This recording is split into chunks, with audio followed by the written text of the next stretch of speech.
আহ, আস্তে ব্যথা পাচ্ছে, এত জোরে কেউ করে? উফ জান।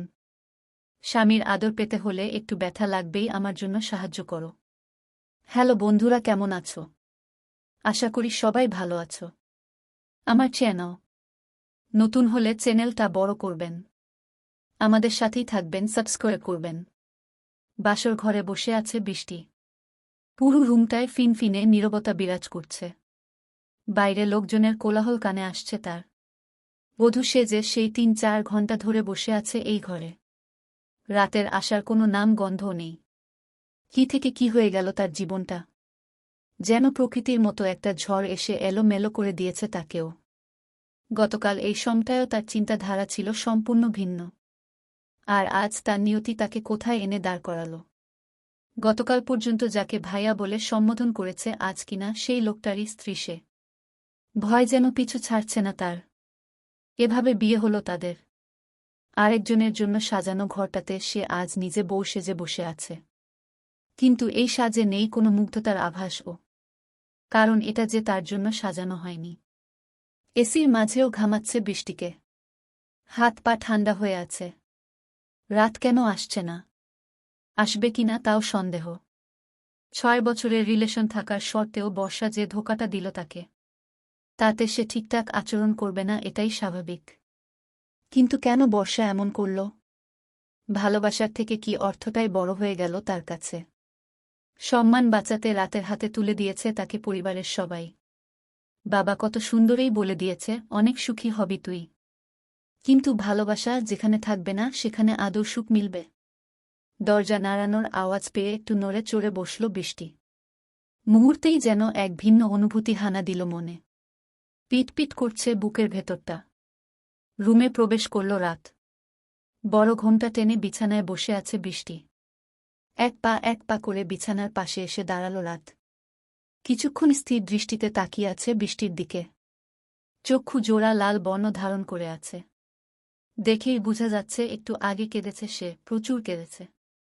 আঘাতের কান্না নয় এটি, প্রিয়জন হারানোর কান্না এটা। হৃদয় ভাঙার আর্তনাদ। কিছুক্ষণ ওখানে দাঁড়িয়ে থেকে বারান্দায় চলে গেল রাত। সিগারেটের প্যাকেটটা খুলে একটা সিগারেট মুখে তুলে নেয় সে। এক দলা ধোঁয়ার সাথে এক নাগাড়ে কাশির শব্দ কানে এলো বৃষ্টির। এক নিয়মে বসে আছে সে। বর্ষা কত কষ্টই না দিয়েছে তাকে। একের পর এক সিগারেটে কাশির শব্দটা ভারী হয়ে এলো রাতের। আর চোখে বারান্দার দিকে তাকিয়ে আছে বৃষ্টি। তার স্বপ্নের রাতটা কি এমনই লেখা ছিল তার ভাগ্যে? এই রাত নিয়ে কত স্বপ্নই বুনা ছিল মনে। আর আজ একেই বলে ভাগ্যের লিখন। একের পর এক সব সিগারেট শেষ করে বারান্দা থেকে ঢুলতে ঢুলতে রুমে প্রবেশ করল রাত। আগে কখনো সিগারেট মুখে তোলেনি সে। আজ হঠাৎ হওয়ায় মাথাটা ধরে গিয়েছে তার। রুমে এসেই এক ঝাটকায় হাতটা ধরে খাট থেকে নামিয়ে নিল বৃষ্টিকে। চক্ষু জোড়া লাল করে তাকিয়ে আছে বৃষ্টির দিকে।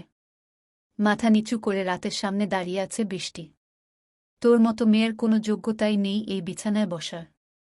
ওরে বাবা, অনেক সেজেছিস দেখছি। তোকে আমি বিয়ে করে এনেছি, তার অর্থ এই নয় যে আমি সব ভুলে তোর সাথে ঢ্যাং ঢ্যাং করে সংসার করা শুরু করব। নেভার। তোকে আমি বিয়ে করেছি মাত্র ওই ফ্যামিলিকে শিক্ষা দেওয়ার জন্য। বাসর করতে আসছে। বাসর? দত খটমট করতে করতে সাজানো রুমের সব ফুল ছিঁড়ে ফ্লোরে ফেলে দিতে থাকে রাত। রুমে থাকা সকল কাচের জিনিসগুলো একে একে ফ্লোরে ছুঁড়ে ফেলছে রাত। ক্ষুদ্র ক্ষুদ্র কাচের টুকরো ছড়িয়ে ছিটিয়ে আছে সারা রুমে। বৃষ্টির দিকে গরম চোখে তাকিয়ে বলে উঠে, এখনো দাঁড়িয়ে আছিস কেন? Get out from my room. রাতের ধমকে কিছুটা কেঁপে উঠে বৃষ্টি। কাপা গলায় বলে উঠে, এত রাতে কোথায় যাব? এখানে কাউকেই তো চিনি না আমি। ঠাস করে একটা চড় পড়ে যায় বৃষ্টির গালে। যেখানে যাবি যা, প্রয়োজনে জাহান্নামের চৌরাস্তায় যা। তবুও আমার সামনে থেকে সর। তোকে যতই দেখছি ততই মেজাজ খারাপ হচ্ছে আমার। কাউকে চিনিস না তো আমাকে ভালো করে চিনিস যে ঢ্যাং ঢ্যাং করে বাসর করতে চলে এলি। আর সেই দিন তোর উপর দয়া দেখিয়েছিলাম তাই বলে আমি অতটাও মহান নই। গালে হাত দিয়ে এখনো নিশ্চুপ হয়ে দাঁড়িয়ে আছে বৃষ্টি। শুধু এবার চোখ দিয়ে গড়িয়ে পড়ছে পানি। বুকের ভেতরটা দুমড়ে মুচড়ে যাচ্ছে রাতের প্রতিটা কথায়। রাত এবার ঠান্ডা মাথায় বলে উঠে, ওহ, এখন তো তুই আমার বউ। বের করে দিলেও লোকে খারাপ ভাববে। আজ থেকে ওই সোফাটাই তোর বিছানা। এই খাটের ত্রিসীমানায়ও আসার চেষ্টা করবি না।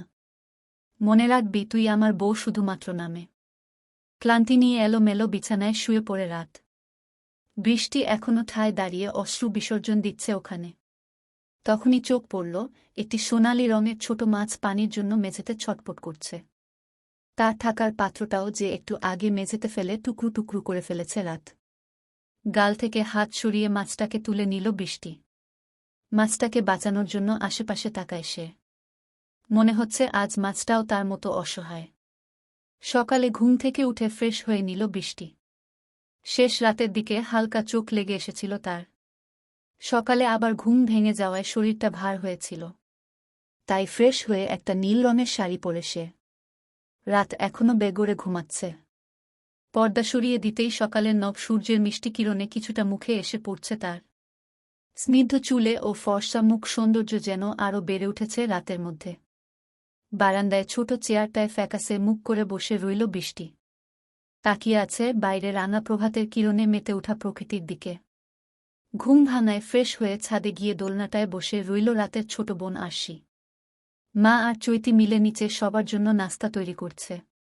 আরশি দোলনায় বসে গুনগুন করে গান গাইছে, তখনই কেউ একজন এসে একটা চটি মারে তার মাথায়। রাগে দাঁত মুখ খিচকে পেছন তাকিয়ে দেখে হৃদ ভাইয়া একটা দাঁত কেলানো হাসি দিয়ে তার পাশে এসে বসল। হৃদ তার মামাতো ভাই।